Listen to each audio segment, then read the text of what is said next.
Hello, I'm Brian Gorman. Welcome to another of the 10 most important lessons that I've learned over the last 50 years of intentionally engaging change. I know the title of this is a bit confusing, and I will explain it as we move forward in just a few minutes. Actually, there are thousands of reasons why changes can fail. But the first two I want to talk to are simply bad decisions. It may be at the organizational level that you just make a wrong strategic decision, move the company in the wrong direction. Or you may make the right strategic decision and execute it poorly. The solution just doesn't work. So strategic decision making and getting the right solution are critical to change success. At the personal level, we don't think about it in the same way, but it really is. Let's say that you live in a big city and your kids are now in their teens, and you're discovering that they're exposed to drugs. And so you make the strategic decision of moving out to the country to get them away from drugs. Well, this may not be the right strategic decision because, in fact, the opioid crisis in our country is very largely embedded in rural America. Or it might be the right decision, and you execute it poorly by moving into an area that is highly infested with opioid addiction. So again, two big mistakes to think about and avoid are, am I making the right strategic decision, whether personal or organizational? And is this the right solution to execute on that strategy? The one that I want to call out is the approach to change. At the organizational level, we typically call this change management. Now, every good change management methodology is based on a sound understanding of the human dynamics of people being disrupted and then successfully moving through change. But notice, I said every good change management methodology, and not all change methodologies are good.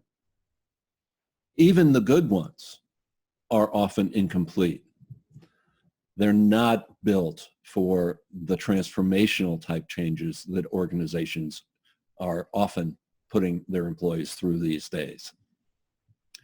At the personal level, it might be that the approach that your coach is working with you on, or that your therapist is working with you on, is not the right approach for you. So be careful. Make sure at the organizational level that you've got a sound methodology that is proven at the level of change that you're applying it to. And at the personal level, as you're moving through change, be sure that the practitioner, whoever that is, therapist, coach, spiritual guide, whatever, that the methodology that they're using, the approach that they're using, is actually working for you as well. So that's 2 and 1. So now let's move into the first of the 5. You've got a good idea, a really good idea, a really, really, really, really, really good idea. And it's a really big change. In her book, You Are a Badass, Jen Sincero writes, so often we pretend we've made a decision when what we've really done is signed up to try until it gets too uncomfortable. Good ideas are in our heads, and we try them until they're too uncomfortable. If you've got a really important change, you need to be head, heart, and gut committed to success. It doesn't matter if it's a personal change or if you're trying to transform a global organization. If you're not invested head, heart, and gut, it's not going to work. Number 2, those who become involved with the change are overwhelmed. There's too much change too fast. If you go too slow, you're not going to build up the momentum you need. If you go too fast, you're not going to make it to the finish line. It's like athletic training. You need to push yourself, push those around you, push the limits, and then you need to ease up. In my coaching, I use the analogy of plateau, mountain climbing and plateaus. There are times when you need to sit on the plateau to rest, recuperate, build your energy for the next climb. You just need to be careful also that you don't sit on the plateau too long. Number 3, we let our saboteurs, our gremlins, or whatever you want to call them, get to us.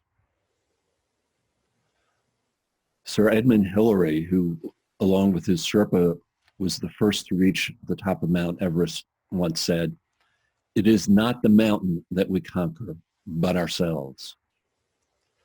We all have deeply seated, long-held beliefs that limit us.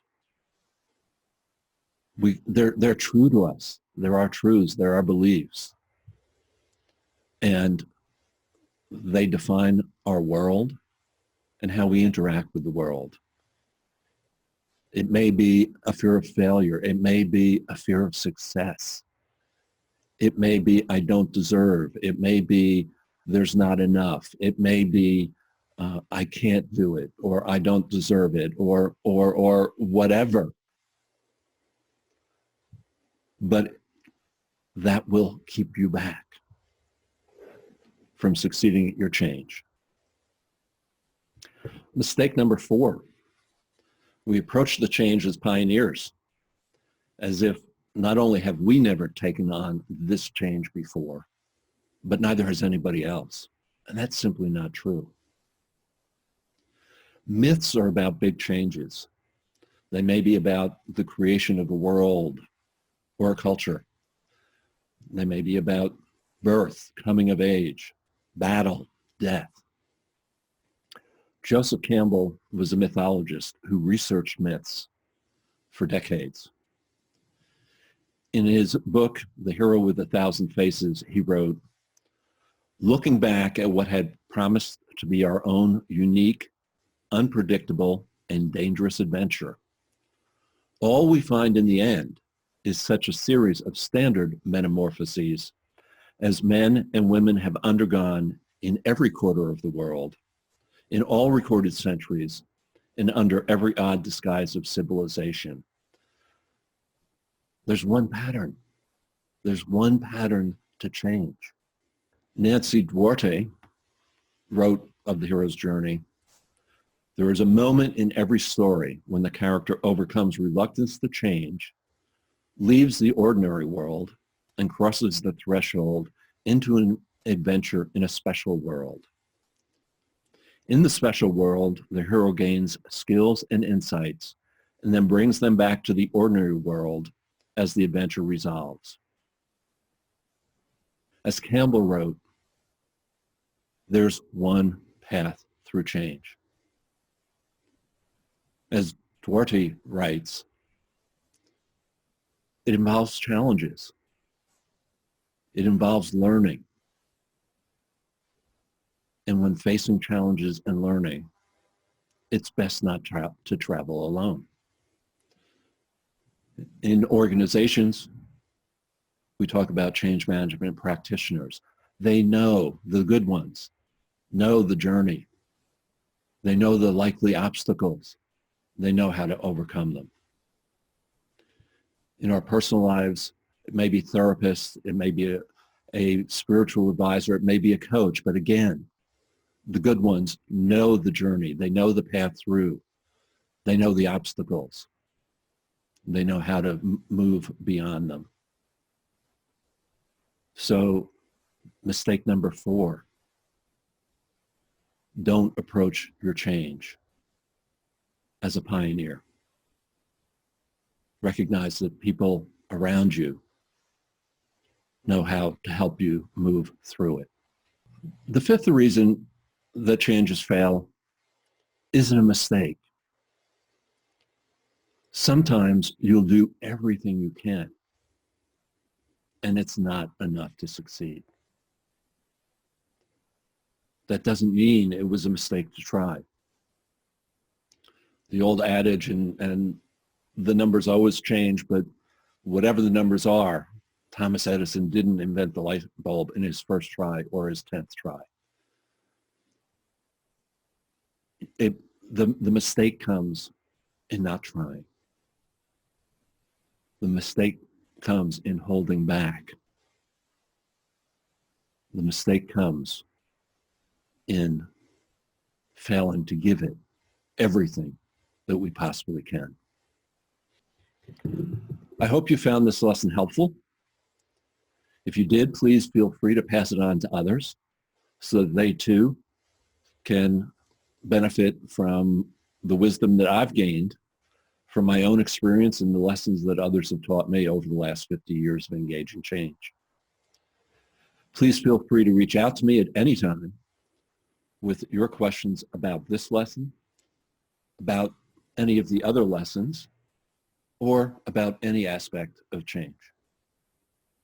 I'm Brian Gorman, your Transforming Lives coach. Be well.